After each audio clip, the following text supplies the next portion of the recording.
Friends, fans, family, and followers to Season 4, Episode 6 of the hit underground occult radio show known as Knights of the Nephilim, brought to you by Celestial Oddities Radio and the Coterie of Samil Arcane Occult Order. As always, I will be your host and guide on this obscure and mysterious journey into magic and mysticism, darkness and divination. I'm Reverend Frater Crow, and it's a pleasure to have you listening in this evening. Whether you're listening live, streaming after the fact, or you've downloaded this to your device for on the go, I do want to thank you for your patronage and support. Just please make sure you click the like, share, and follow button on whatever platform you're tuning in from, whether it be iTunes, iHeartRadio, Spotify, Deezer, Spreaker, Castbox, Google, Amazon, Instagram, Facebook, or YouTube. We air across everywhere, so jump in wherever you feel is appropriate for you. But by clicking the like, share, and follow buttons, it moves us up the podcast community rankings, allows more people to discover the show, keeps you in the loop with new episodes as they air, and gives you unfiltered access to our past archives of not only this show, Knights of the Nephilim, based upon esoteric science, occult doctrine, and ritual magic, or it be one of our other shows like Celestial Oddities, The Pong, Pair of Normal Guys podcast, based on paranormal and supernatural phenomena, interviewing professionals within the field, taking on phone calls from people like you around the world to hear your strange and extraordinary stories of the unexplained, or be one of our last shows, which is Uncovering the Underground, where we talk with and interview artists from music to modeling, stars of the big screen, comedy, oddities, and everything in between. So make sure you check out all of our past episodes. We have over 150 episodes out between the three shows, a lot more on the way. We are proud to be back with Season 4 of Knights of the Nephilim, and that's where you're at with us this evening. So make sure you stick around and check out our past guests we've had on. Tonight will certainly be another great episode. Before we jump into that, we want to thank our sponsors, Arsenosis, Aragni Arcane Services, Belladonna's Botanicals, The Telemancer, Goetic Impressions, Limitless Liberations, and Little Shop of Lilith. That's a mouthful. We'll be stopping throughout this evening to let you hear a little bit about these companies, where you can check them out, if they're running any specials, and give you an opportunity to maybe pick something up for yourself and for your temple. All right, so this evening we got Chaweon Koo, and she is an author of an amazing book, which I will talk about this evening. But I'm very impressed with her book as far as the beauty of it. It's up there, and I'm a person who collects books, so it's very nice. She is also the operator of Witches and Wine on YouTube, rather, and it's a great podcast where she also interviews occultists and talks with them from all different backgrounds and walks of life. And she has some very great content. We're going to be talking a little bit about that this evening as well. So, as always, grab your ritual athames and put on your ceremonial attire, light your candles and focus your desires. Step into the circle and intone the sacred names, give offering and praise as we stare into the flames and summon the spirit that is Chaweon Koo.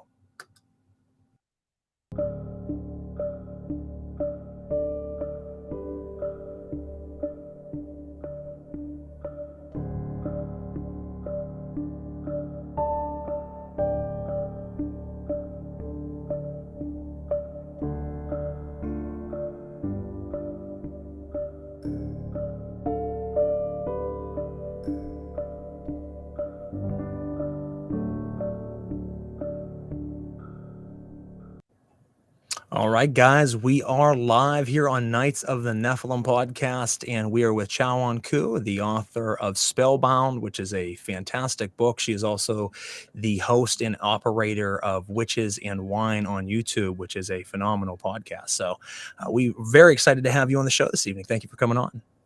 Thank you for inviting me. And by the way, that the stream will start shortly thing was very trippy.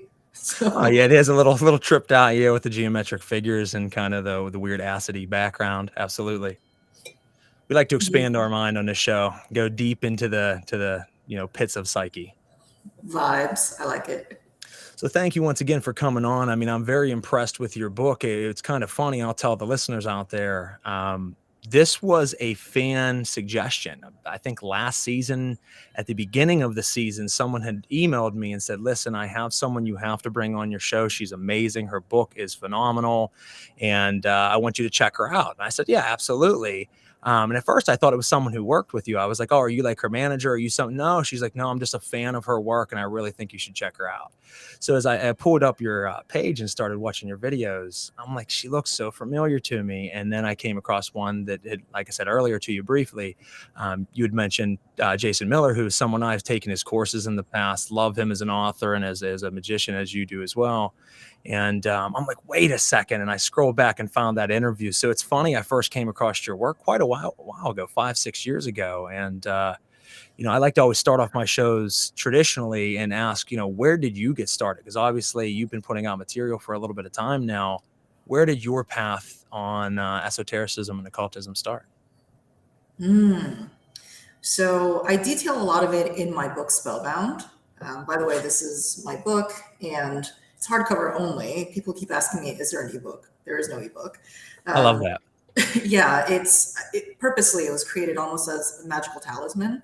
So I tell people, don't tell my publisher, but if you don't have money, just go to Barnes and Noble, touch the book, go through it yourself, but just touch it, and that'll be Yeah, fine. get your hands on it. I was fortunate enough to actually look through it. I haven't had a chance to read it yet. See, my problem is I have a list that if I try the rest of my life, I'm probably never going to complete. I read about 50 books a year, and I just can't get through them. I have a library where I grab 5 or 6 and keep them on my nightstand and read them at the same time. Now, a friend of mine had your book, so it worked out good whenever I was talking about getting you on the show. I wanted to get my hands on it. And I looked through it, and it's beautifully done. I mean, I'm someone who collects rare edition of occult books, and this one isn't rare. You can go get it quite easily, folks, and it belongs amongst the best of them as far as beauty. It's a very nice book. Thank you. Yeah. One of the things that I wanted to include in the book was not just the story of my journey as being a witch and occultist, but I mean, art, culture, those are all magic to me as well. A very influential book that I read when I was starting out in magic was Sockbeamy, Okay. Lionel Snell. And in the beginning part of my book, I actually talk about, there's a grid that he has in that book that says religion, science, art, and magic, and how there's a spectrum of how things are. And so for me, it was very important that I describe my journey both in a visual way. Maybe hopefully in the future, there'll be some sort of audiobook, and also to write about it as well. Text, as in like spelling of, the spell of my magic journey.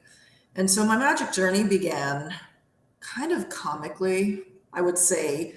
I like to tell the story with sort of like a wink, wink sort of attitude. But what happened was I was really broke about 5 or 6 years ago, super broke. We're talking like I was ready to be homeless broke. I was unemployed. I was on unemployment. I lived above a bar in the Lower East Side, or even the East Village of New York City. So I was just there all the time, right? Just drinking my woes away. And I was like, wow, I'm this close to being homeless. So what are my options right now? And I thought, okay, well, I don't want to, but I'll go to Korea because you can teach English in Korea. They give you a flight there and they give you a place to stay. I don't have many options, okay? So that's what I'm going to do. Now, I am ethnically Korean, but I hadn't been back to Korea since the early 2000s, since like Japan and Korea did the like World Cup. They hosted it like jointly back in the early 2000s. That was the last time I was there. So I go to Korea. As soon as I land, I was like, something's different. And within a month of being in Korea, I had a coworker, a Korean or a Koko, somebody who was raised in Korea as well as ethnic Korean, asked me just randomly, somebody she barely knows, she was like, hey, my family and I, we're going to go see a mudang, which is a Korean shaman, at this like little tiny village, an hour outside of Seoul, the capital of South Korea. Do you want to come with us? Why she asked me, I'm not sure. Again, she barely knew me. It is interesting. Yeah, I was like, yeah, let's do it. I go there. And from that point on, I was like, there's something about this. And you have to understand, for almost all the years leading up to it, I was like a closet interested in the occult, but outwardly I was very much like, I'm a dogmatic atheist. This is superstition. And still I identify as an atheist, which by the way is a singular issue. It's not a global perspective. Being an Mhm. atheist means that you could believe in witchcraft, but also believe that there is no God. You could even believe that the earth is flat, and you could also be like, oh, but there's no God. Yeah, So it's not limited. yeah, it's just a singular issue. And for me, I still don't believe in spirits. And yet there was some sort of zeitgeist, there was some sort of whatever it was of the homeland that kind of decided with its invisible hands and fingers, very Adam Smith like Wealth of Nations, that invisible hand just being like, instead of the economy, we're just I going to do knew. witchcraft. And that's basically where it started. And then, of course, I met three guys on Tinder who just were complete and utter, like, just complete fuckboys. But they were very important. I have to give them credit. I've written about them before. Because sometimes when you're in these situations where, first of all, you're in a country where you don't necessarily want to be, right? True. And also, you're with these guys where it's a very toxic situation, and you're just at a point where you're like, usually where if I were with my family, if I were with my friends, my home country, I would feel comfortable, but I'm completely adrift right now. And I thought, okay, Susan at the yoga studios back home in New York City, she seemed pretty happy. And what did she do? She did like really woo stuff. So I have nothing to lose because I am just suffering here. And then I just started off doing like I'm going to say the woo stuff, but that was the in to the more deeper witchcraft stuff that I would eventually do. That's awesome though, that, something so unexpected that you're not even quite sure why you were asked along ended up being a moment that changed your life going forward, mentally, spiritually. And as you said, has probably changed everything since, because that's a big part of who you are now, which at that point was just the doorway opening. So that's really fantastic. Yeah, that just shows you that you just don't know. All the things in your life, they kind of build up to when you look back at it. And I think it was Steve Jobs who said it in one of the commencement speeches before he passed away about you can only connect the dots when you look backwards.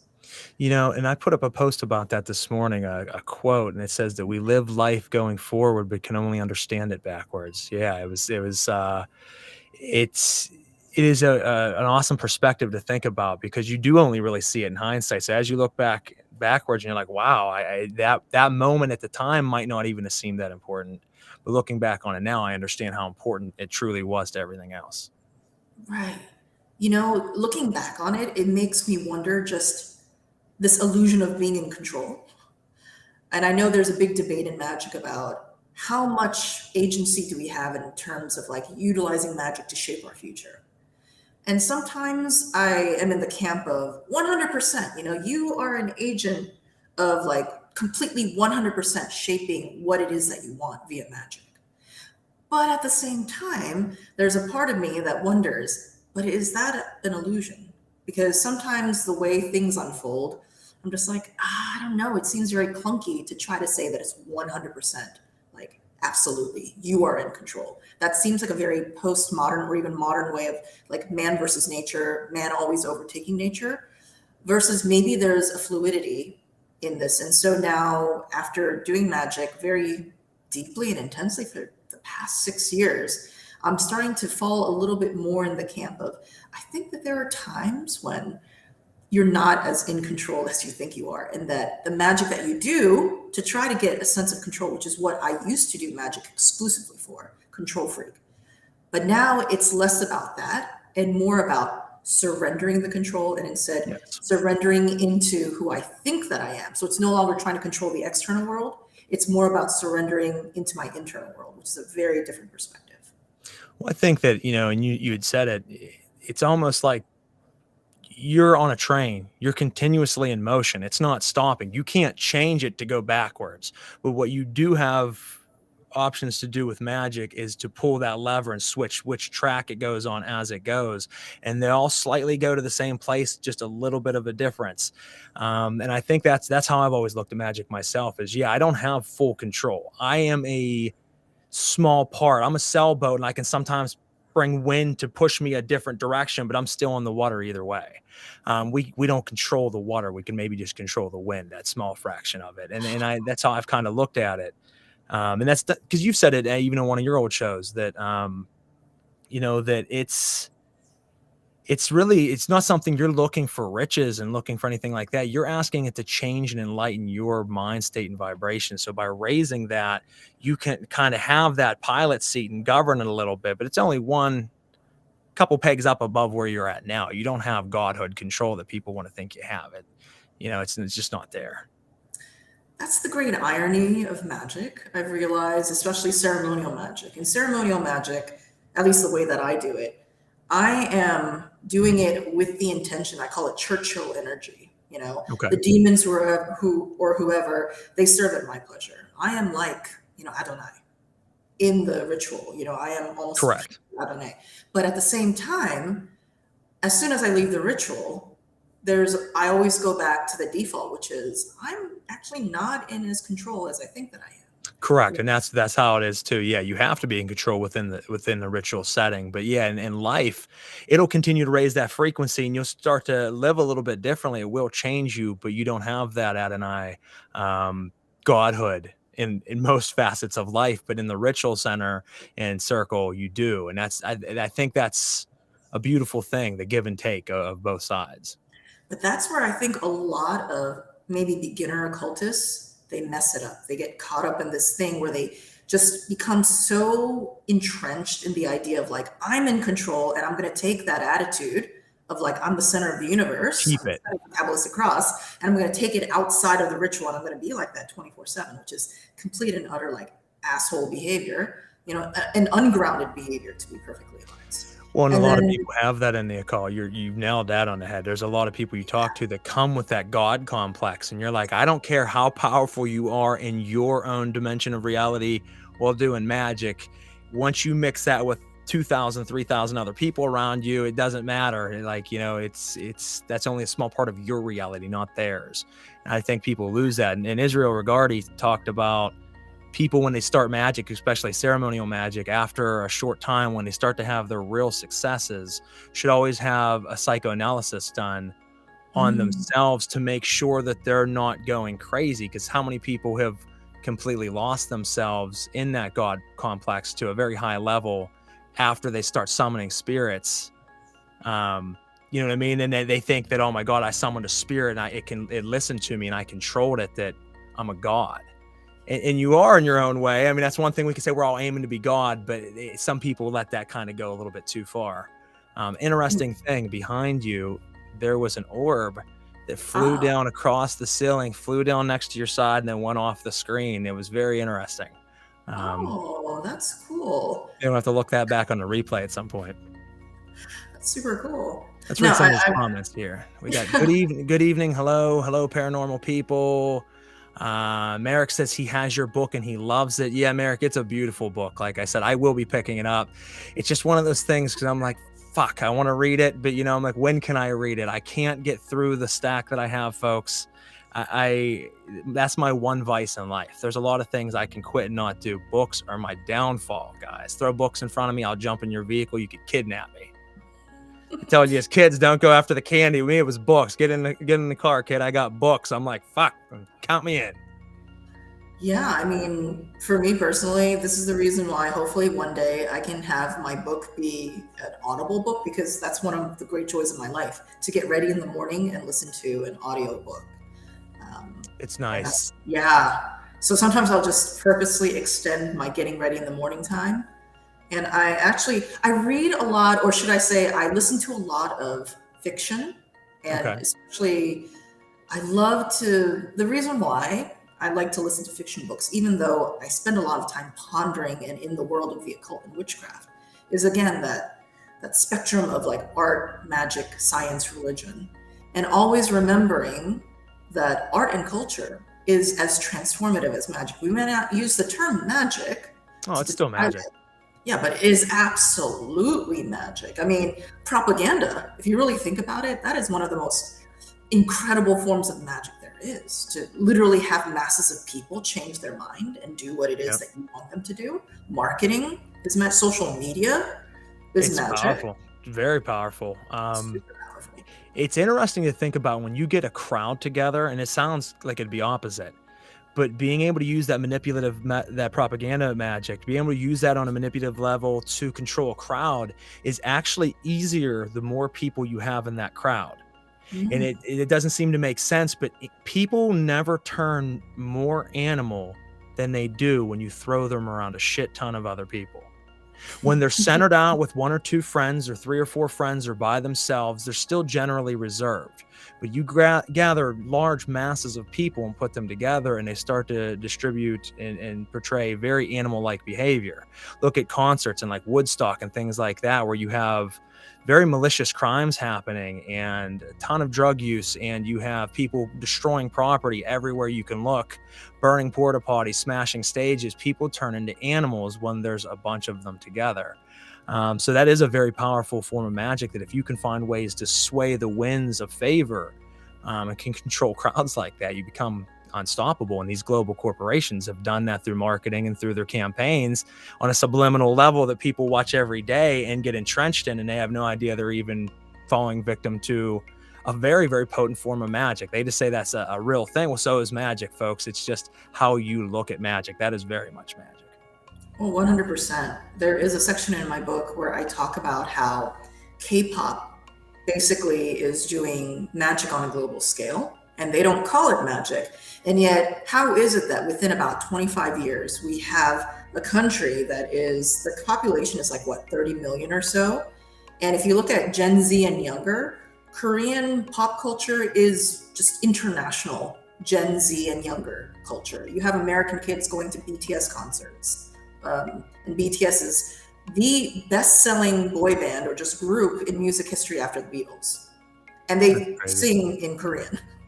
They're from Korea. They sing in Korean. And it's not just them. New Jeans right now, I think it's the #1 band on the Billboard 200 in America. And it's like, how did that happen? How did that happen? And so in a short amount of time. It, you know, like I reverse engineered, or what I hope is reverse engineering, on how I think a small country that is trying to build a juggernaut when they don't really do anything in English, how they did it. Like New Jeans, they just performed at Lollapalooza, for example. It's like, how did that happen, right? And comparing them to like J-pop and seeing like the difference. And what I realized was that K-pop incorporated the theater, the technology of the occult without even knowing it. They realized that what they had to do, and there's an entire section in my book that talks about the theater of magic, the performance of magic. So much of what is magical is basically, I mean, drawing the magic circle, that used to be a dance. Yep. And now when people do it, it feels magical. It feels spooky. When people are doing the LBRP, a lot of it is because it just feels magical. This does not feel like you making pancakes on Sunday morning. No, it's a magical dance. You're in it, like, and that's a great way of saying it. I mean, Golden Dawn magic. That's how I looked at that. Is when you would do Golden Dawn practices, the moving of the wand and creating the stars and the LBRP or the LBRH. You know, and the movements and the intoning of the voice and the robes and everything had such a play to it, and I love that. I love this choreographed moment of magic because you're bringing art, as you said, with magic, with philosophy, with everything. It's just a giant package, and you're doing it as a dance, and that dance just happens to wield personal power. Exactly. And that's exactly what K-pop does. It uses the stage as its magic circle, and within the 3 minutes or so that they're performing, the laws of physics cease to exist. You know, time and space have been suspended, and instead what they bring is magical fantasy through basically aesthetics, through pyrotechnical things, through great stage production, through incredible choreography, through all the, you know, it's a visual, audio, just bonanza. And they do it, and they basically brainwash you. And they brainwash the entire world, and the thing is, in Africa, in the Middle East, in India, in South America, in Europe, Russia, in America, K-pop is one of the dominant Gen Z sort of like cultural everything, which shocked me. It shocked me. It's like, why Korea? Why not Japan? And one of the things that Japan did not do, because Japan was, I think, a little bit unmagical in their thinking, and they were too business, right? Korea was like, we just want to put it out there through this medium called YouTube. South Korea is a trendsetter and a pioneer when it comes to things like high-speed internet. The entire government was like, we're going to invest in high-speed government for like 98% of the country. And so from the time of YouTube, they dominated. And so while they were doing that and therefore had like first person advantages, Japan was like, no, we're going to put in a lot of copyright laws because we're afraid of people from a business standpoint, very unmagical standpoint. Like, we don't want people to copy this. Whereas K-pop was like, we want people to copy this. We want to become viral. We want to become memes. We want to infiltrate everyone. Everything. Everything. We want to be the propaganda, the flyers that were like thrown out of the planes that just sprinkled down on Berlin saying how the German government like sucks. We want to be like that. We're not trying to control the narrative.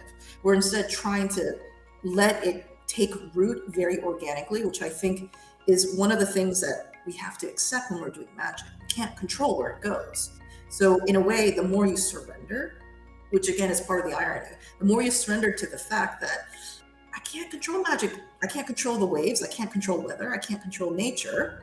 I can't control volcanoes. But the more I accept that I can't control it, the more that I get what it is that I wanted to begin with.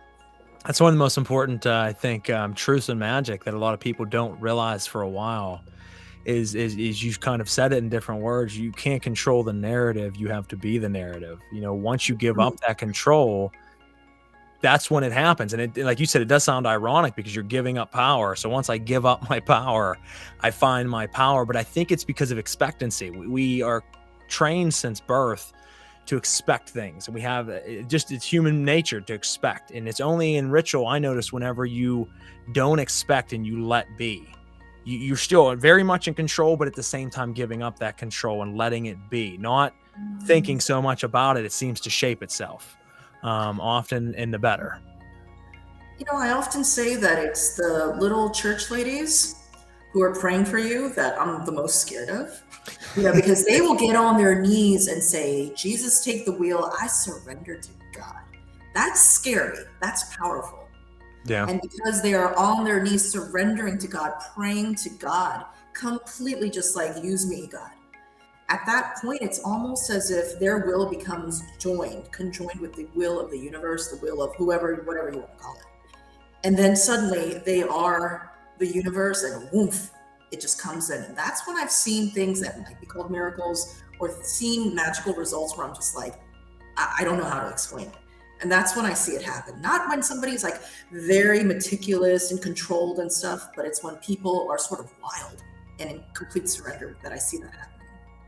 Well, no, it's like, I mean, if you go back and you had mentioned, you know, ladies getting down on their knees and praying, if you think of Jesus, the story of Jesus, I mean, he wasn't very meticulous. It was at just strange times that someone would come forward, you know, and he'd say, okay, I'll heal you. And he'd heal them, but he did it very, you know, not organized. It was just a spur of the moment healing.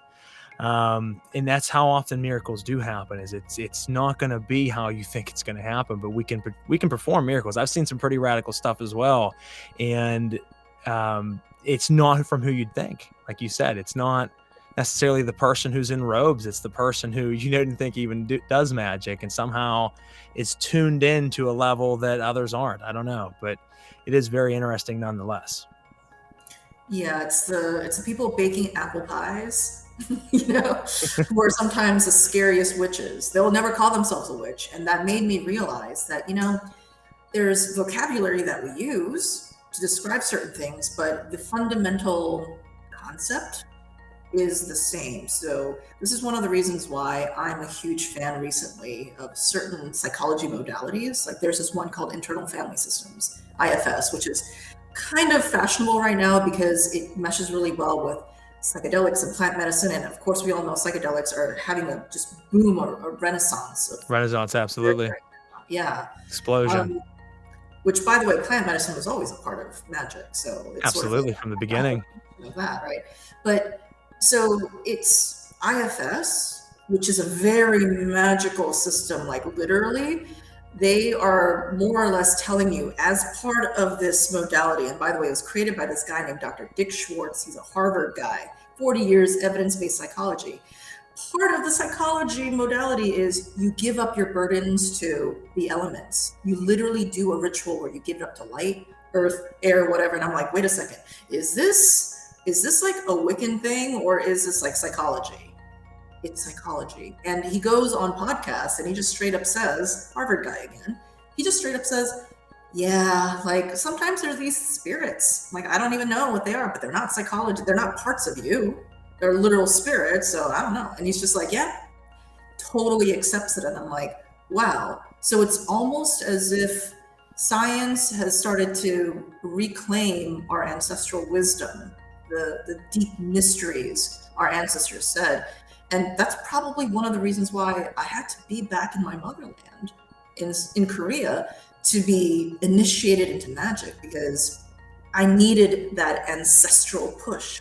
And so I'm a huge fan of starting off with ancestral magic if you're a beginner witch, because of my experience in that. Well, I think that has a lot of potency to start out in your culture, because if you start out in a different way and find it later on, it's not going to hit or impact the same as you saying, I started out in my grassroots of my home and that's where it happened for me. And I hadn't even lived there for a while. I had to come back to find it. And it makes for just a really magical story in itself that you traveled back home and then discovered a huge part of who you are. I love that.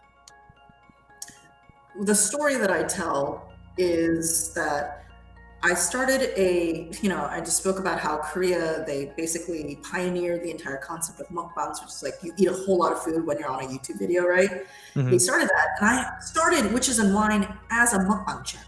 It was never meant to be like a witchcraft channel. It was me and my friend going to buffet restaurants in Seoul, Korea, and just eating a shit ton of food. But then I was talking about magic and witchcraft. And I realized that I was having problems because I never meant or wanted to be in front of the camera. It was more like, why not do it? Why not try it? Because everybody's doing it in Korea. If I were back in America, I would have never done it because it wasn't a popular thing back then. So I was like, but I feel uncomfortable in front of the camera. So I was like, I should do a banishing spell. I should go to a cemetery and do a banishing spell and banish this entire I don't want to be seen thing for my mukbang channel, for my eating channel. So I look up what is a public cemetery in Seoul, Korea, because I don't want to get kicked out or arrested in the middle of the night, right? I find a public cemetery that's next to, and it's part of a park, Mangguri Park. And I was like, and it's in Mangguri Mountain, because Korea is just filled with like low mountains. And so at midnight, I go there. I take a bus, I go there, and I'm like, wow, I'm going to die because there's a fucking scary, spooky ass path leading to the mountain. Nobody's there. I go, spooky. It's like something out of that music video Michael Jackson did, Thriller, the clouds are over the moon and everything. And I'm like, kind of like, doing my banishing spell, like freaking out, like literally freaking out. And then it was so cinematic. The clouds parted and this moonlight just beamed down on this field in front of me. And the field was filled with these graves. And in Asia, they don't have headstones. Instead, back in the old day, they would just dump a body on the ground and they put mounds of dirt on top, so you just see bumps, like life-size bumps, a field full of them. And the thing is that I remembered that this park, it houses the bodies of the freedom fighters of Korea. So the thing is that for much of Korean modern history, we were colonized by the Japanese. We didn't want to be colonized, obviously. The Japanese came in, destroyed our culture, tried to erase our identity, tried to breed the Koreanness out of us, made us take Japanese names. We couldn't speak Korean in the school system. So, I mean, it was horrible. Like they had sex slaves that they took from, as Korean women, they were taken. It was a horrible thing. And Japanese citizens who were against the colonization, they were taken away in the middle of the night by the Japanese version of like the Gestapo. So it was like a bad thing back then. And so these were the people, the freedom fighters, who had literally died. There's a little prison in Seoul where they would torture people. It's almost like when I see movies of the Irish Republican Army and stuff, the NRA, that whole thing. It was kind of like that. Like people were being tortured and everything. And there were freedom fighters who were just like, we will do anything to get the Japanese out. And these were the bodies of the people who had died, been tortured, some of them so horribly, right? Like ridiculously, horribly, awfully. And I realized they died so that I could be free, literally so that I could be free. And then at that point, I realized my banishing spell was no longer about me trying to be seen because I wanted to eat a lot of food. It was me being seen because there weren't that many English-speaking Asian witchy types that were seen. Like I can't really think of many when I first started. And at that point, suddenly the banishing spell took on a whole new epic feeling. It was no longer just about this small thing, it was something bigger.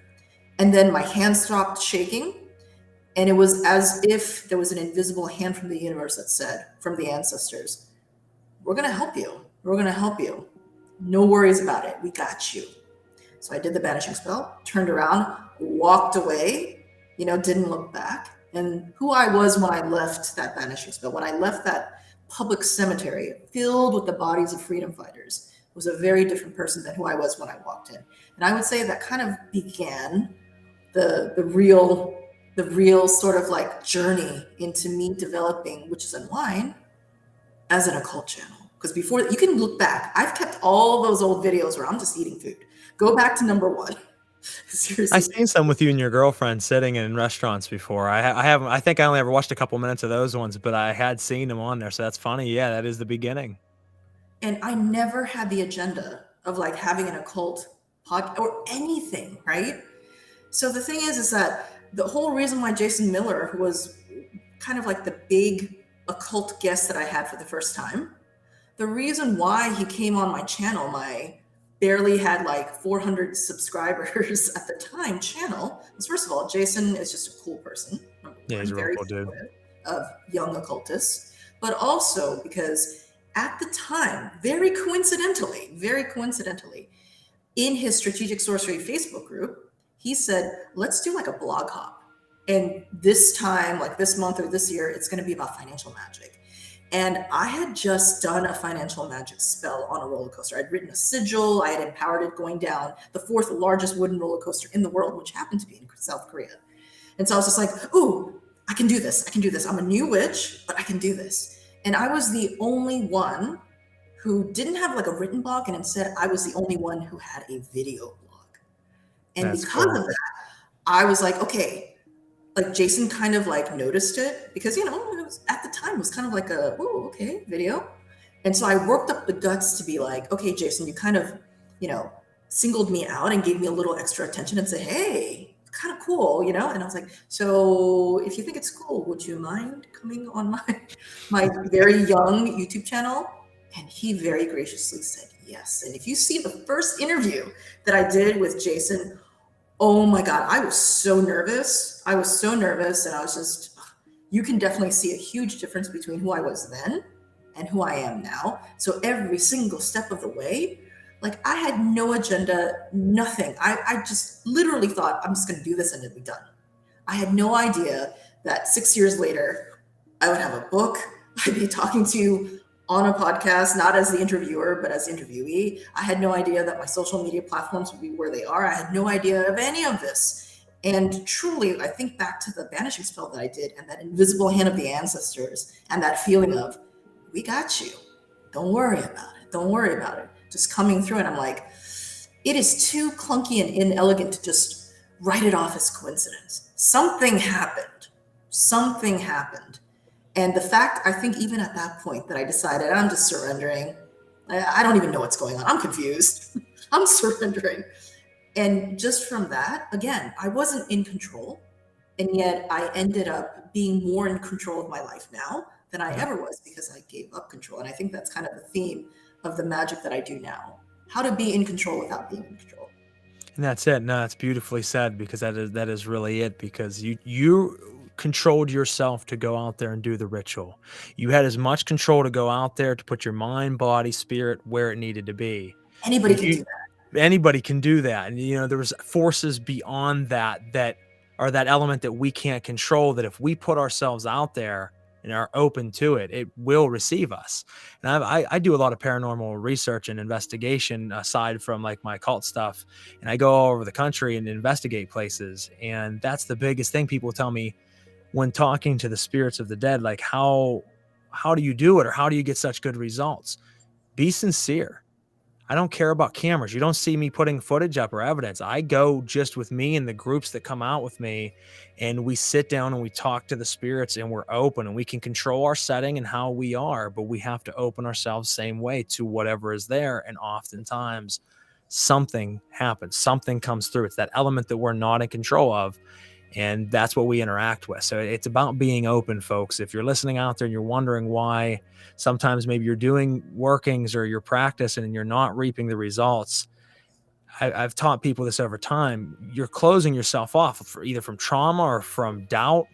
You have to let go. You can't, if you clutched on so tightly, how are you ever going to climb up the mountain? You're just going to hold on to the rock, never letting go until finally your hands give out and you fall. You're never going to make it to the top. It's one hand after another. You have to be open while still grounded.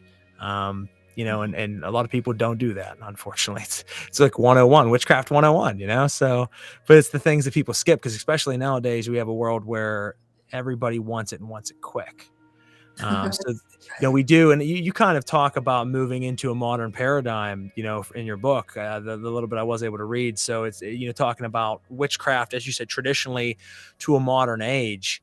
How do you think that affects people nowadays? Because they, in history, it was few and far between to find a book, to be able to get yourself out there, to learn any of this. Now it's the click of a button, and it's so saturated that it's hard for people to know how to really venture into it and expect so much so early in the game. What are your thoughts on that? I saw something very interesting the other day, which had nothing to do with magic. It had everything to do with social media commentary, which was that information is a commodity these days. You can go on Google, not saying it would be the best information, but you can find information, which will lead you to more information. These books that you could never find even like 30 years ago, they're being published now, and you can just buy it off Amazon Prime. So information is in a lot of ways a commodity. And instead of information, it's curation. It's the discernment of figuring out what is actually good information. What does good information look like? What is magic ritual really that's going to impact my life going to look like? Now that is where the human touch comes in, which is why when people freak out over AI, I'm just like, can you guys just please calm down, right? Like, AI is scary for those who are afraid of being seen as commodities, but there's something that AI can never replace, and that is this ability to have that mutative human intuition, where it's like, because AI needs to be built upon what came before. And then it tries to project on what they think the pattern is going to be the future. But human beings don't always follow patterns. Human beings, sometimes they zig left when AI and computers and algorithms say it should zig right, which is the reason why, whether it's trying to predict the cryptocurrency markets or the stock markets or the economy, every stock bro, which is so funny. They're like, I have the perfect formula. I'm going to do, and they use all these like crazy graphics, and they're like using like and they're just like, yeah, I think that the price of Bitcoin is going to get here and there. They forget that the markets are people. They forget that financial markets, yeah, it's the Bitcoin, but who is actually doing the trading of the Bitcoin? It's people. It's impossible to predict via machine, simply because the algorithm just doesn't have that extra oomph that humans have. And that's what magic, I think, is really about. However, just because I'm not super worried about AI in that sense doesn't mean that I see AI as being useless. Quite the opposite. For me, modern technology in terms of like machines, AI, the metaverse, a blockchain, all that stuff, I'm like, hell yeah. Because what is the occult but technology? Literally, nobody came out of the womb wearing shoes, using paper, or doing a magic spell. These were all things to augment the human body and human experience. And the thing is, that's what we are. We're cyborgs. If you go look at TED Talks, they'll talk about how human beings, this is always in our back pocket. It's a type of wormhole. And the thing is that we're going to have implants soon that are going to be like easy passes for us. We may get implants in our eyes. We're going to augment our vision by maybe utilizing glasses where we can have an overlay of augmented reality. We already have that right now with the Apple glasses and stuff like that. So the thing is that it's like, okay, the occult is technology too. So this is just a different type of technology. How can we use that? How can we use that to augment what we already augmented ourselves with when it comes to the occult? And what I'm finding is that young people today, which is so exciting to me, for young people, they don't have the same sort of existential crisis when it comes to technology. No, Because they've always had it. yeah, they grew up with this. To them, it's just sort of like, yeah, this is like not a big deal. You know, like, why are the boomers so afraid? Right. So, because of that, what I see is that they're very creative in how they utilize technology. And therefore, the way that they do witchcraft and the occult, very, very different. There is a resurgence in, first of all, chaos magic amongst young people, but also something that I like to, I don't have an official name for it yet, but so far I'm calling it chaos magic 2.0, but it's not chaos magic. It's only like chaos magic in that it takes away a lot of the pomp and circumstance. It really appreciates things like science and evidence-based things and is really concerned about just get the result. However, the practitioners, the young practitioners of this chaos magic 2.0, they're very different from the British dudes, you know, from the 70s, 80s, 90s, and the early 2000s. So their magic is going to be different because it has so much indigenous flavor to it. You know, they're going back to ancestral roots. But these young people are so interested, because it's so natural for them, to incorporate things like technology, and they're so open to it. And they're so open to mixing and matching all these things. It drives older occultists crazy. You know, a lot of purists are just like, what? Mm-hmm. That? And young people are just like, fuck off. You know, I will do it. I'm going to do it. And I find That is very true. invigorating. I find that so invigorating to see. Sometimes I'm just like, I don't know if I'd do it that way. But the fact that they tried, the fact that their neuroplasticity allowed them to try it and they took the risk, I'm like, good for you. And I find myself so excited, which is why I'm no longer on Facebook that much anymore. And instead, I'm always on TikTok. And TikTok is my occult technology platform of choice these days. And by the way, TikTok is very, very occult. Very occult. I've heard that. I've never actually been on it, to tell you the truth. I with Instagram and Facebook and YouTube and everything else I'm on, I kind of limit myself to any more than that. And by the time TikTok started getting big, everybody's like, Crow, you got to jump on there. And I'm like, no more. I can't do it. I'm like, and my thing is, I get enough reach with this show now. Like my goal was never to really make it huge or anything like that. So people are like, your show could be big on there. I'm like, no, that's the thing. I don't want it to be. Let it just reach the people it needs to. But I know that, as you just said, there's a lot of occultism on there, a lot of esotericism on there. And you're going to have the full spectrum from misinformation and bad to really great people teaching and helping the next generation. And you said about the new generation being willing to tell the old generation kind of fuck off, I'm doing it my way. And that is important.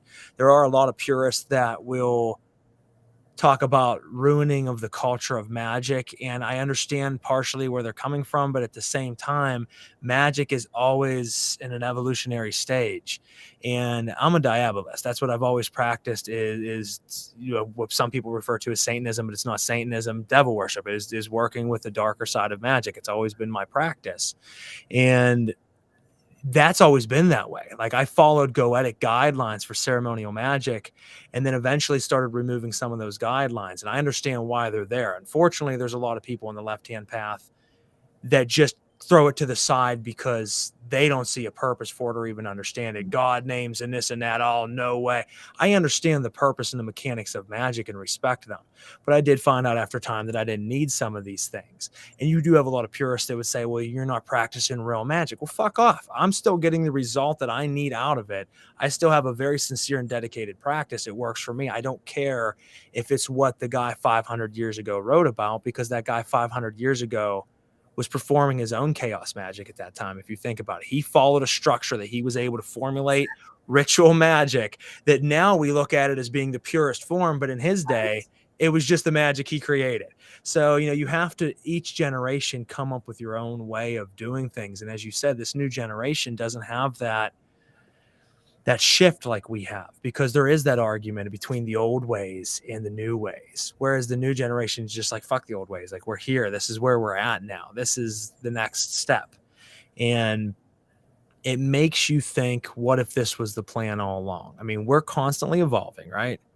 What if humans are able to create artificial intelligence and robotics to a form where, as you said, we start adding different chips into ourselves and we become cyborgs? And the whole point is, we are spirit in flesh, in a very biomechanical suit, but we upgraded that biomechanical suit for more of a cyborg robotic suit. And consciousness is evolving to the point where people say that machines will take over the world. Well, what if we are the machines? What if our consciousness becomes the machines and we're just trading out skin for robotics? Because you think of AI, and I've had this on the show before, AI is very sentient in ways where it does have an intelligence to it. I mean, you can ask AI to write you a story and give it specifics, and in 30 seconds, you have 25 pages of just marvelous writings, and that's terrifying. But that's also what is to come. And as you were saying, I could see that being the merger. For so long, I looked at it as such a bad thing, and I started looking at it as, what if that's the next step of evolutionary phase for humanity, is we do become the robotics, so to speak. I think that there is a very unconstructive strain of I'm going to just say like anti-technology, even though the occult is a technology as well, in the occult and witchcraft, because I think a lot of times, to be perfectly honest, and this might be a hot take, I think that a lot of people, they do witchcraft because they want the romantic, idealized rose-colored glasses of like past traditional times when life was a certain way. And to be perfectly honest, I see this sort of like, ooh, artificial and man-made bad, nature good. I see that actually as being rooted in misogyny and patriarchy, because the way that we see Mother Nature, the way that we see nature is the way that we see women. Because the thing is, nature itself is actually brutal. Nature fucks you up. Nature is not beautiful. Nature is bloody and harsh. But we see the curated forest, the park rangers taking the dead animals and the carcasses, removing it, and keeping away the predators from us. And we're like, yay, nature. Sort of like a virgin woman. There's this idealized version of this virginal woman, this untouched nature. She's great. But as soon as she has awareness, as soon as she has some experience, or if she's sullied in any way, if there are fingers that go in her, all of a sudden, she's broken. We don't want her. We want this virgin, which never existed, this pure thing that we can control and that we can treat like we're the sovereign of, right? And to me, I'm just like, throw up a little bit in my mouth, when I think about that, because what's so wrong about artifice? Because man made the artifice. It wasn't made in Mars. It wasn't made on the moon. It was made on Earth by man, who was part of nature. But why is it that when man makes it, it's considered boo, right? When what we're actually saying when we say, ooh, nature is so great and artifice is bad, what we're saying is the man-made curated version of nature that is so romanticized is what we like. But like blatant man-made stuff, without the cover of, oh, actually this is nature, just forget the fact that we had our hand in it, okay? That is considered bad. And I'm just like, hypocrites, right? And so for me, it's like, no, the occult, nobody came out of the womb doing occult. Nobody came out of the womb like doing any of this shit, okay? Nobody came out of the womb writing.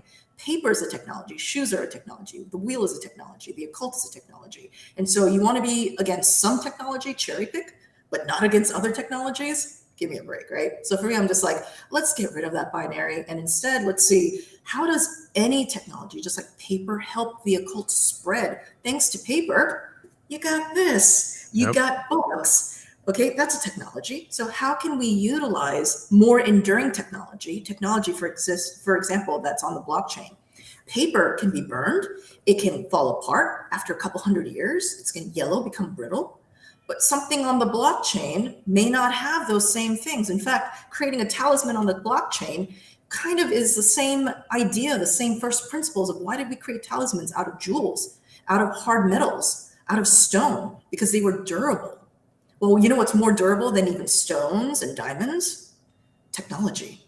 The blockchain, you can carry it around in a chip in your back pocket, in a USB. You can go on a plane, go to another country.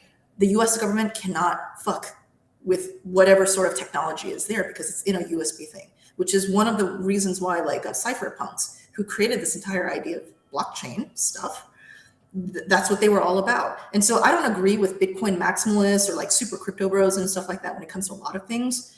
But I mean, when we're talking about the first principles of magic, which is let's create things that are durable and let's create things that can create mass adoption. well, isn't that technology? Isn't that the internet? Yep. Isn't that YouTube? Isn't that TikTok? Isn't that memes? And if so, why are you standing in the way of the things that were utilized by occultists back in the day to do exactly that? People today who are coders, people today who are technologists, people today who are TikTok influencers, are they also not the modern version of the occultist of yore? To me, they absolutely are. Kim Kardashian is an underrated occultist. I'm not a fan of Kim Kardashian, but she is a witch and occultist. She has almost single-handedly, she and her clan have changed modern society for better or for worse. If somebody tells me that's not witchcraft and that's not occultism, I would have to really question, do you really understand what occultism and witchcraft really is? Well, Anton LaVey wrote, aside from the Satanic Bible, wrote a book. I think it's the Satanic Witch, and the whole premise of this book is to teach women how they can use a form of magic that no one else really has access to. Guys can't do it, and how they can manipulate, as we kind of were talking earlier, the culture, and be able to use their mind and their intellect to shape everything else around them. So, absolutely, a lot of these celebrities are cultists. They found ways to be able to use, whether they learned it themselves or their management or someone trained them how to do it, and whether they even realize it's magic, that, as we talked about earlier, they're using forms to sway the winds of change. And that's very powerful, and it's everywhere. That is the age that we're in. And like you said, this is the face of occultism now. This is really where it's at. I mean, we can be purist grimoires, and want to go back to the 600-year-old method, or say that, what, give it another 100 years, most of that's going to be gone. There's always going to be people that want to go back in time and be the historians. Absolutely. But not as many anymore. It has revived. The grimoire renaissance happened about 15 years ago, and it's been happening ever since. There's a million books now. But as you see, a lot of it now is UPG. It's not based on these old doctrines. It's based on that practitioner's experience. That's what a lot of magic books are now. Jason's talked about that. He's expressed that pretty heavily in his courses, that you have to kind of delineate between what is based on discernment and what is unverified personal gnosis. And, it's important. Either one's very important, but you're going to see a lot of that in modern day because people are coming up with their own methods to practice, because it was so limited back then. You had one of a few paths. Now there's endless paths, because with the advent of the internet, you can read 50 different paths at one time, which makes you an accumulation of everything you studied. But someone 400 years ago only knew about the magic that they had access to in the area that they were in. They never had access to African Brazilian magic and European magic and chaos magic and Golden Dawn magic and all these things at once to pretty much break down and make what their practice would be. And it makes us to be a very interesting time period and culture of occultism. Yeah, 100%. And also, the people who are now, quote unquote, allowed to do magic because they finally have the time and the space, especially, I think, women who maybe in previous generations were so busy trying to take care of children and trying to, support, basically, like somebody had to do the cooking and cleaning. Somebody had to do that. Somebody had to do all that stuff and not get as well educated. And to be honest, a lot of occultism, it requires, especially when it comes to ceremonial magic, it is kind of like a heavy mental load to read all the grimoires and things like that. Yes. So the demographic is changing as well. And obviously, just the same way you wouldn't practice medicine the same on every single person, a diverse demographic is going to require diversity in terms of the medicine and the techniques and things. So for me, this is very natural that, because the occult, especially like witchcraft, I think is a little bit different in that there was always like a stronger feminine feel to it perhaps, but the occult, especially ceremonial magic and things like that. And it sounds like you and I both, we have, a background in more ceremonial magic, is the fact that ceremonial magic was actually created for like a bunch of like dudes. Their career was to be like the rabbi, the spiritual leader, whatever, right? Didn't have to worry about feeding the kids or like taking out the trash. Exactly. So then when you have like a bunch of especially young women today, or young, like genderqueer people coming in today, that's a whole different mindset, that's a whole different energy. How do you take something that was created for somebody who maybe was even your oppressor and claim it, reclaim it, remix it so that it works for you? And to me, That space between the old and the new, what's valuable about the old is that what I've noticed in my personal experience, there's a lot of great first principles that we can learn from old stuff. There's a reason why it endured. There was some sort of kernel of truth, sort of like when people are building bridges and you kind of know as an engineer, whether you're building a bridge in Antarctica or whether you're building a bridge in Africa or like North America, there's certain principles that kind of work on Earth. First principles. Same thing with these old magical techniques. You learn some first principles. My background in doing ceremonial magic, it has been invaluable because I learned first principles of basically how to hold energy, like I call it Churchill energy, when I'm working with entities that might be considered scary, like demons. So I go into a magic circle with an energy that I think that maybe younger occultists who haven't had that background in that sort of magic, they don't know that. So their results may not be the same as mine. But that's because I was able to go through the first principles and learn sort of the foundations of that. However, just because I have the first principles of that, there is a gap between the traditional, like awesome, but then there's this new stuff, this new sort of like strain coming in as well, because technology has changed everything. COVID especially accelerated the lockdowns. They accelerated the way that society has changed. Things are not the same anymore. In the span of 2 years, we've kind of crammed in what I think is almost like 50 years of like societal change in so many different ways. How can we do magic based upon, forget like 500 years ago, even 3 years ago? Very different world. Very different world. Is magic not supposed to be contextual? Is magic not supposed to be relevant to current life? Or are we going to do magic that worked great back when, like nobody even knew that germs existed? Are we going to do that? Exactly. Or are we going to realize that even 3-4 years ago, the world was very different? Very different. We have an entire generation of children who like spent formative years at home instead of school socializing. They were on video games, playing like, just like whatever it is, going to virtual concerts, seeing Travis Scott in a video game rather than at like a stadium. We have an entire generation of kids all around the world, not just in the Western world, all around the world who went through that. How can we ignore that? These are kids who are going to be 25, 30 in the next couple of years. Are we going to ignore that? And I think to ignore it is actually anti-occultist thinking, because I think a really strong feeling of occultism to me is what Jack Grail has described as sort of like outlaw magic. Occultists, they were sort of operating at the fringes because it's like you can't get into the front door because you're not powerful, you're not this, you don't know the judge, whatever it is. The occultist is in the back alley ready to help you out. The outlaw, the slave, whoever else, we're ready to help you out. Well, if that's the case, then shouldn't we be looking at not just the people who are just in the mainstream or like at the power right now, but the up and coming, the fringes, the masses that are soon going to come into their power?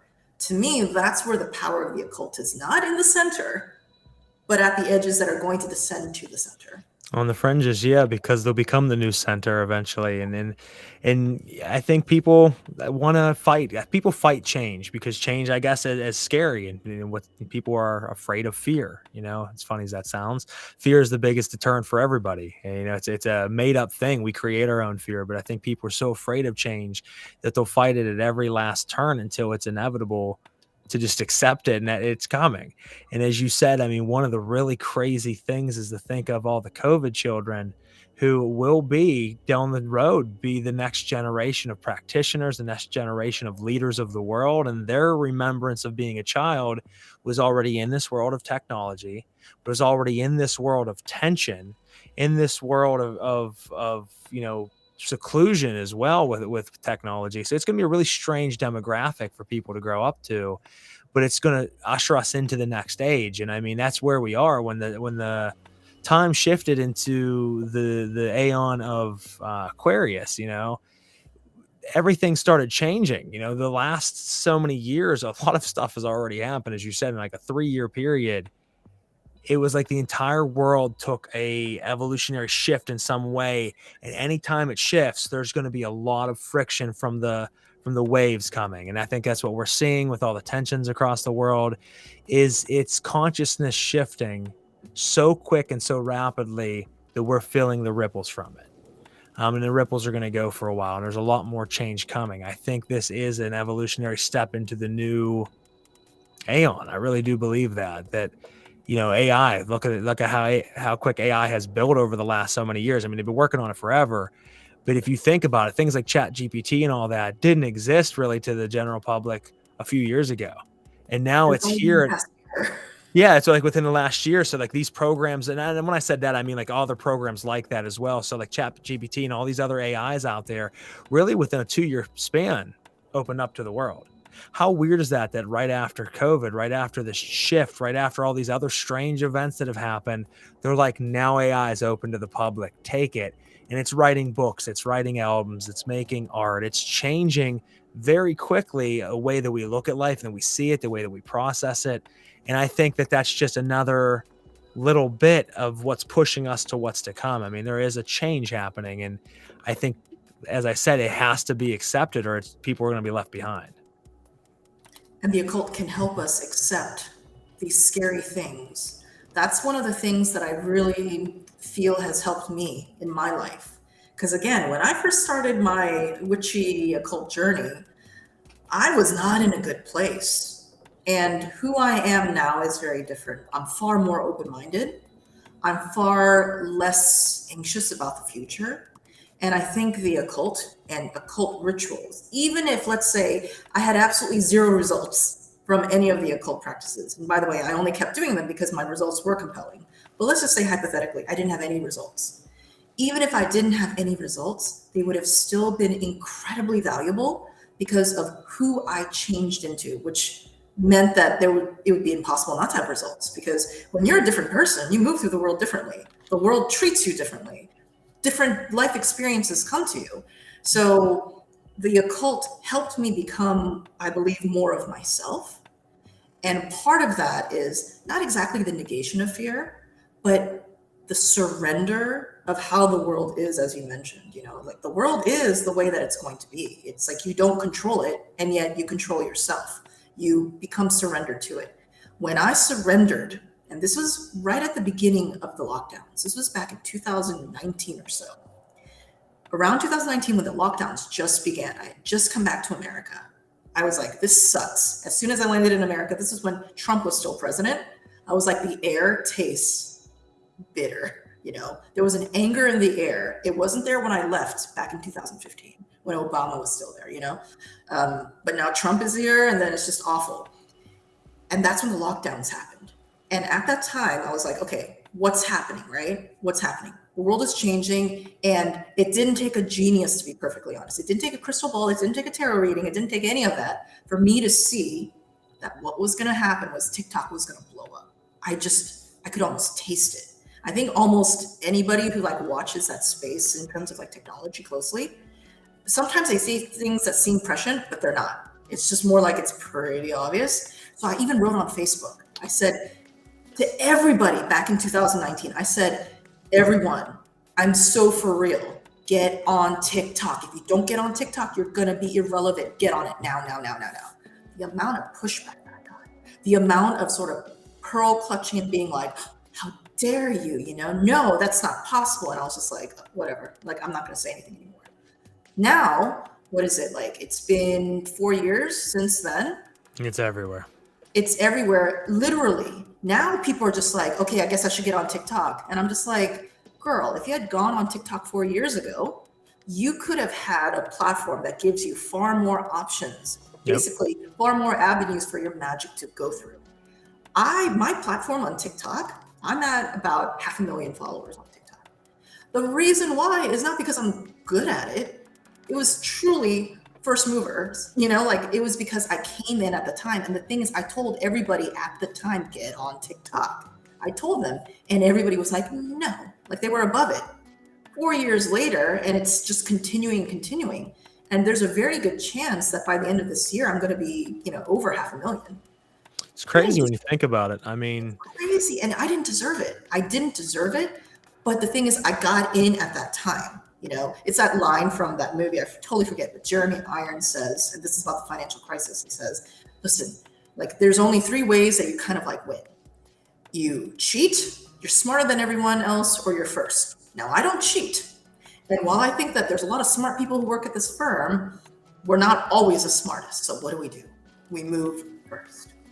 Yep. And to me, that's when I realized the reality of today is that the attention that you get, and it always starts with young people. You know the reason why people were shitting on TikTok? It's because they saw it as a platform of young teenage girls lip syncing. That's what Instagram used to be as well.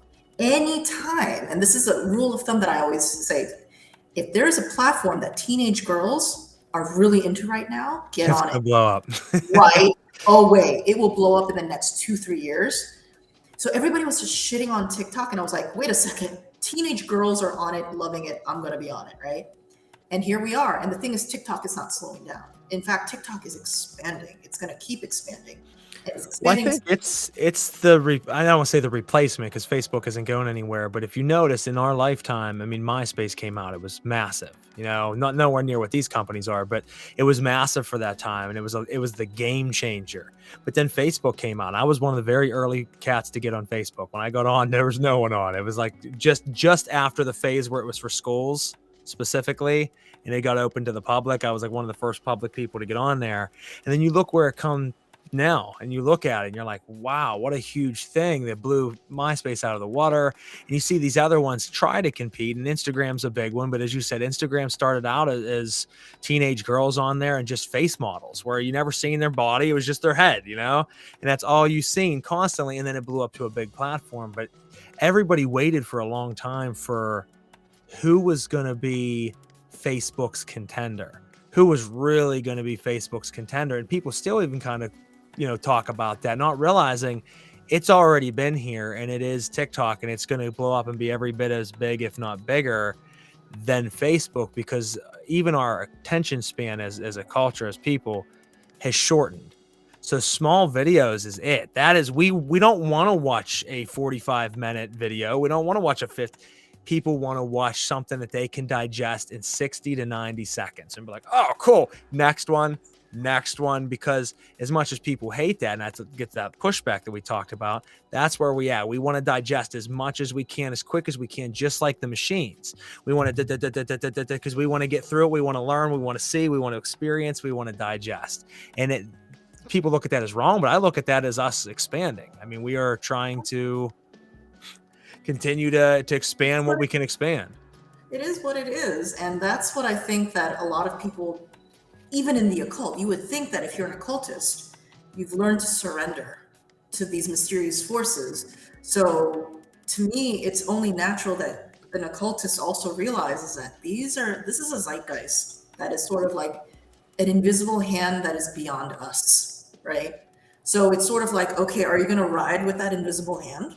Are you going to ride it and see how far you can go? And are you going to use the tools at your disposal? The occult, in so many ways, occultists, witches, are in a position to ride the wave in a more graceful, elegant, luxurious, happy way than the average person. You know, all the tools were lined up there for an occultist to do really well with this invisible hand. Or are you going to try to resist it and be the surfer who gets smacked down, right? Or gets smacked down to the bottom of the ocean? Because that's what it really is. And as you've said so many times, it is just the way that the world is moving.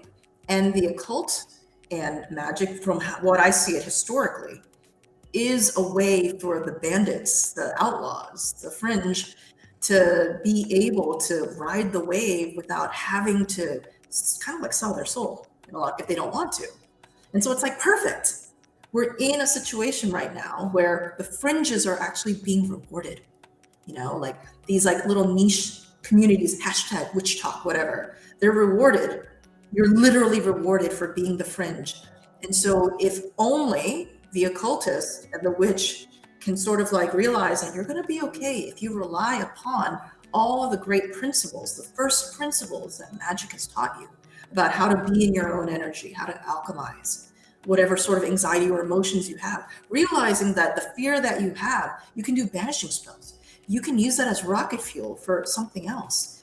I mean, witches and occultists are supposed to be naturals at social media. I believe that, you know, like John Dee, he would have been like the ultimate social media master. I believe that like all these like mages of yore would have just killed it killed it on TikTok.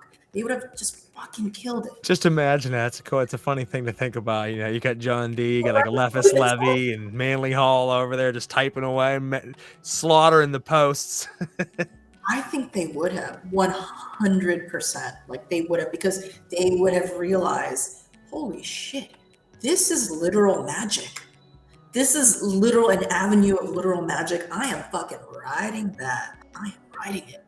And so I'm just like, yeah, I believe that they would have totally been all about it. And so I'm just like, okay, to me, as far as I'm concerned, writing technology, writing the social media wave is occult AF. You know, it is witchcraft AF. And so for me, I have absolutely no resistance to it. And I think the fact that I didn't have resistance to it, and now 4 years later, I feel almost like it's good that I didn't have resistance, because the occult that I do, the magic that I do, is so facilitated by this technology. To me, it shows me that they mesh well together, so well together. And that's why I devote an entire section in my book to cutting edge technology like AI, ChatGPT-3, to blockchain technology, to all of that. I literally, and if you go on Goodreads, you know, sometimes I go on Goodreads to see what people say. Man, the people who leave comments, they're always the ones who say, oh, I can't believe you talked about technology, you know? And I'm like, oh, boring, you know? But the thing is that people get really upset because they're just like, how can you talk about technology? It's a book about It's a touchy subject. I had one of our episodes where we brought up AI towards the beginning of the season. I think it was episode 2. And there was a guy who was following me at that time. I don't know him. He just started following me a few weeks prior, but he was like real into my stuff. And then all of a sudden we talked about AI, and the dude lost it in the comments, started talking all kinds of shit. And then was like, I'm out, and like vanished. And that was a touchy subject for him, because he dropped that same old bullshit that I am.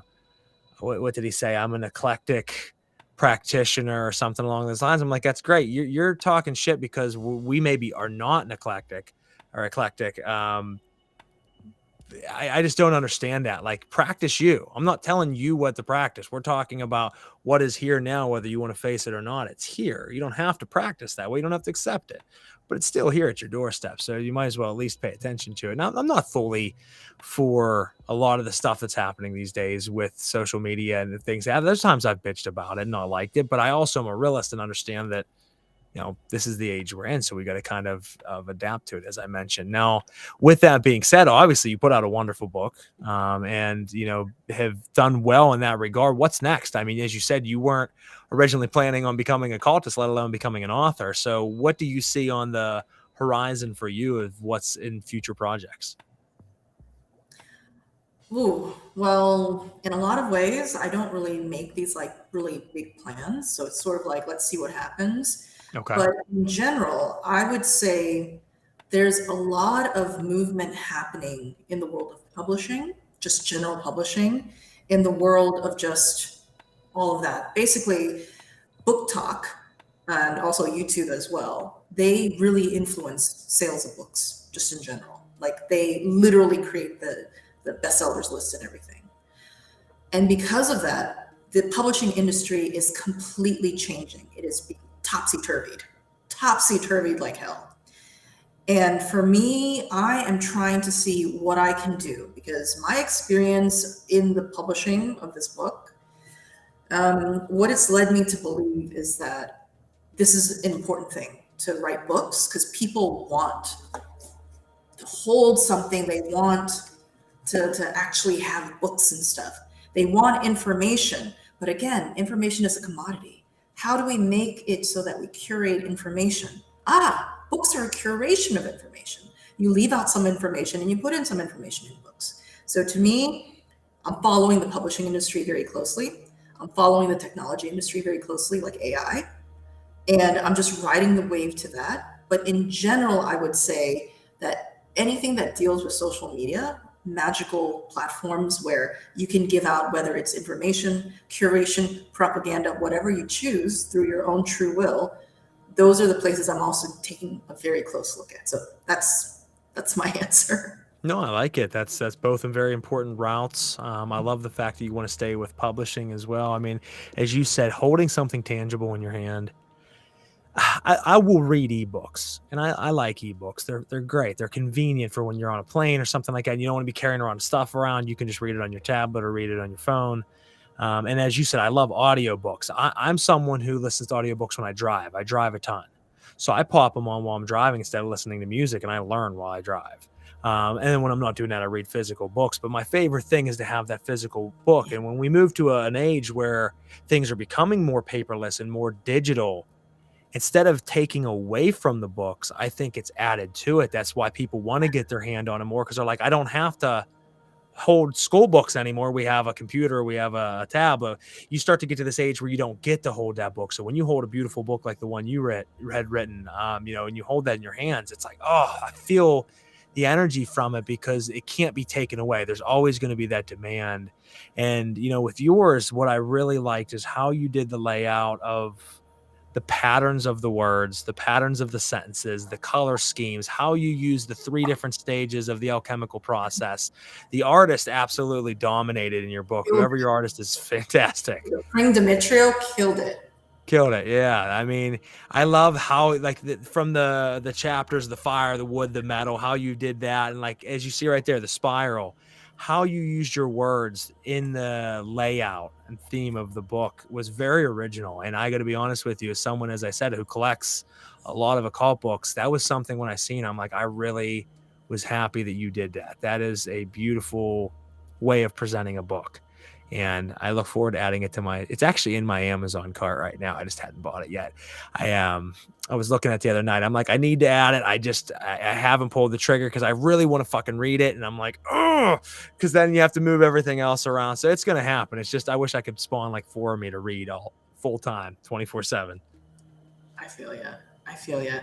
I will say that book, House of Leaves, for all those who have read that book, it's been fiction books, it's been art, culture, the Matrix movies, decidedly non-magical things that have influenced this magical book. So in a lot of ways, like as we are talking maybe about perhaps like things that an occultist can do to help their magical practice along, for me, I would say it's important that we are truly in touch, with art, culture, movies, books, what's going on YouTube, even celebrity gossip, just like the intake of information and the curation of that information that we file within ourselves, and to seek out curators outside of ourselves that we also trust. Being a good curator, like Frater, I think that a lot of people listen to your podcast because the guests that you have and the conversations you have is a type of curation as well. So that's what people are doing. They're tuning in because they want that curation, because they can't be everywhere at once. Yep. So they need somebody to help them decide what's important to pay attention to. So because of that, I think that when you have art and culture and technology, and even like learning about like the Barbie movie, watching it, enjoying it, and things like that, and you become a person in the society without becoming totally part of the society, to me, that's the witchiest liminal place to be, where you can just be like, love the Barbie movie, but I'm going to go and use some menstrual blood and do some magic. Yep. Like you have to be able to do that. It's like a costume that you can choose to put on and wear when you need to, and take off when you don't want or need it. And that is how you play the world. I mean, you should be the director. That is magic, as you said. You are the conductor of your reality. And I can slip into culture and watch the movies and read the books and have the conversations and be a part of the social media, or I can slip back out of it and be in the woods at night naked in front of a fire dancing. You have to have both of those parts. You don't have to, but you should, especially if you're in our kind of path. So, being human. That's the joy of being human. Exactly. And isn't that what being a witch is? A witch is your birthright. It is literally the birthright of every single Homo sapien born on this planet to be a witch. You were born to be a witch. It was stripped away from you, or should I say, it was painted on top of so that you forgot it. But strip away that paint. That is your birthright, to do both, to be in this world but not of this world. Every human being has that access. And to me, radical deconditioning is best done through things like the occult, like psychology modalities like IFS, through psychedelics, plant medicine. There's so many avenues. It doesn't just have to be called magic, because there's so many things that we don't call magic that are magic, but they're all kind of in that same suit. So ultimately, like, I think as long as we realize we were born to do this, we were born to just be like, yeah, it's great being human. Love it. Love this roller coaster ride. Shit, I gotta die soon. Fuck. Okay, I hope I come back again. You know, that sort of joie de vivre. I think that is what makes an occultist and witch different from somebody who's deeply conditioned, a rat in society, you know? And witchcraft and the occult, I keep talking about in my TikToks, is the ultimate deconditioning key to get you out of that race. It's like, get out of the labyrinth, girl, get out. Here's the key. There's the door. Turn the key, get the fuck out, right? And so for me, it's just sort of like talking to you and having people like make comments on the side and just talking to other people. It's sort of like, they may not do it the way that I do or you do. They may not work with demons, and yet they're doing art. They're like going into culture. They're cooking for their families and creating great meals, whatever it is. That's magic too, and that's all they need to do. It doesn't have to be the way that we do it, but it's all magic anyways. I agree, and that's a very strong point. I always told everybody, do what resonates with you, and I won't judge you or try to talk you into anything else, because that's your path, and it should be very unique to each and every person, whether that is just art, whether that's writing, whether that is standing in a ritual robe in the middle of a circle. Whatever allows you to work your magic in this reality, we should all do that to make the best lives for ourselves, and by doing so, usually the best lives overall as a culture. So I love that. And you know, folks, if you resonate with that, let us know. We have some comments coming in. I didn't read them all because we're having a deep conversation here. I wasn't reading the last few. Great point about the access to magic around the globe. Yeah, it definitely has changed some things by having so much access to so many things at once, but it's the next step, as we talked about. Someone else said, great point about having all the, oh no, hold on. Coming in late, it popped up and moved my list down. Coming in late, but looking forward to watching the replay. Absolutely, Tim. Check out the replay. We had some fun talking about some very good topics this evening, and I'm sure you'll like that. You know, I guess I would ask you if you could give, you know, it sounds cliche to ask that, but if you could give someone advice coming in. I know we kind of touched some of those bases tonight, but if someone day one's discovering the show right now, and then listening and all of a sudden is intrigued and said, well, wow, I want to kind of start this path, what would you tell them, knowing that they are kind of in it in a technological phase where when we started, we weren't? You know, what would you suggest? Do they go old and learn old ways first and move up to modern day, or do they completely abandon old ways and start new? What would you suggest as a beginner or a neophyte? Oh my God. I guess it depends on the person, but in general, I think a very safe way to start, which is kind of across the board, a great place to start, would be ancestral magic. And ancestral magic is rooted in tradition. And ancestral magic doesn't necessarily just have to be your bloodline. I interviewed Mallory Vaudoise on my YouTube channel a couple years back, and she wrote a book about ancestral veneration.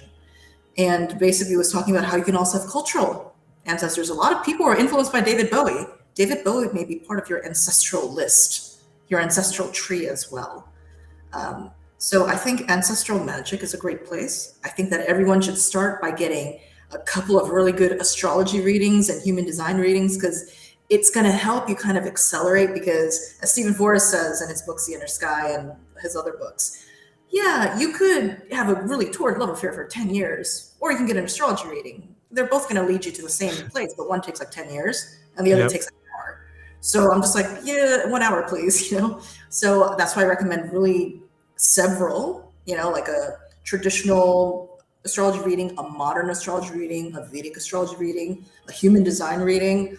I think they're money well worth spending, because it's going to help you sort of all the different paths, it's going to help you sort of clarify which path is most constructive. And then try that for a little bit and then see what works for you. Some people, they need to start out with that love and light stuff. They really do. Some people need to start out immediately with the occult stuff. If they don't start out with the occult stuff, they get bored and they'll just abandon magic. Some people will never go into magic, and instead they're going to love reading about shadow work and psychology stuff. So it really depends, which is why I think astrology and human design readings are going to be very helpful, because it's going to help you figure out, oh, I'm a little bit, you know, and I totally resonate with the fact that maybe I'm more meant to do lots of deep internal family system psychology stuff rather than working with the Goetia. So I would say start with that and see what happens a year or two after you do that. But that's more than enough to keep you busy for at least a year or two. That's a good start. No, it's a very good start. And after this first couple of years, you'll see the difference from where you started to where you are, and from there be able to kind of direct that train in what path you want to go to. But that'd be a good beginning to get to know yourself a little bit, which is the beginning of all magic, is starting to learn who you are, not who you think you are. And then the rest unfolds afterwards. So, no, well, I want to thank you so much for coming on this evening. Folks, if you didn't hear me stop this evening to take a commercial break to play the sponsors, it's because I just chose not to, because we were shooting the breeze. So check out our sponsors at the beginning, as we talked about. They get a lot of spotlight. I'll make sure I throw a post up for all of them. But we're going to get ready to wrap up the evening. One thing I did want to ask is, on your Witches and Wine podcast on YouTube, you recently put the first interview out in I think the last year, and it was a great one. I love that interview. It was really good. With Agor, what was the last name? Gore Fur? Pierre. Agor Pierre. Okay. I knew something like that off the top of my head. Great interview. He really was enjoying listening to him. Do we expect some more interviews coming up soon? I know that you had a ton in the past. There was a little bit of a break probably to write the book and some other things you were working on. And then I know in the last 2 months that came up, and I was like, oh, all right. So do we expect to see any other great interviews from you?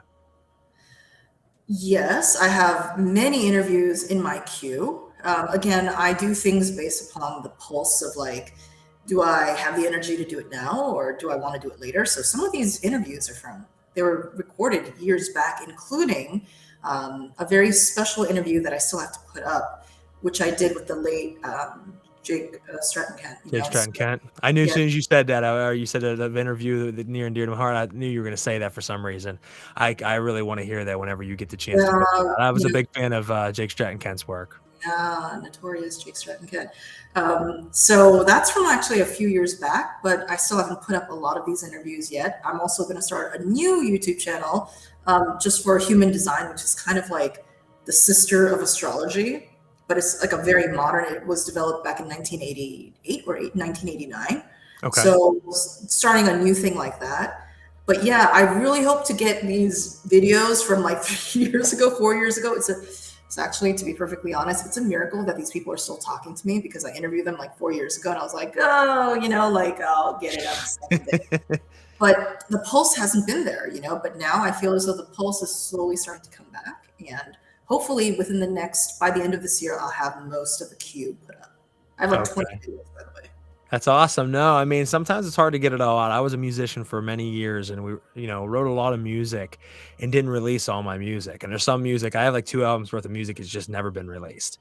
And it's not that it's not great music. It is great music. I just never got around to finishing it. And people be like, when are you going to?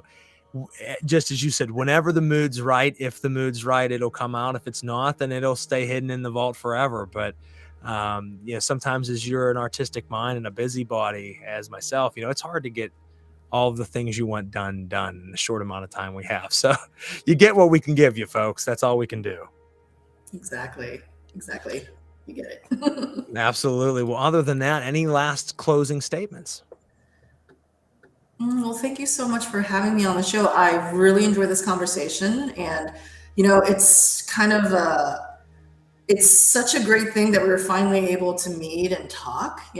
So I'm just very thankful that we had this really great conversation.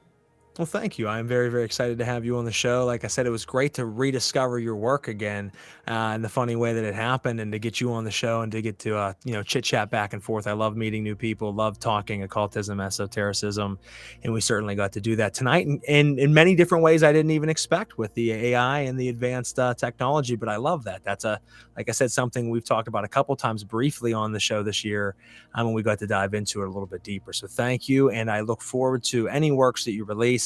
I will be picking up the book. Like I said, folks, if you're out there, make sure you pick that book up. It is called Spellbound. It is gorgeous. You'll be happy to add it to your shelf. She's showing it off right there. Has a beautiful orange cover on it. And make sure you check out on YouTube Witches and Wine and listen to some of her past episodes. Keep an eye on all future projects and just support her in everything she does. Other than that, catch us in 2 weeks. We're soon to kick off our other radio show for season 4 too, coming up, guys, next month. So a few weeks away from that, I think 4, and we got a lot more material coming your way. So other than that, that is it for me this evening. You guys have a wonderful evening, and thank you again for coming on the show. Thank you. Bye. Take care. We'll catch you next time.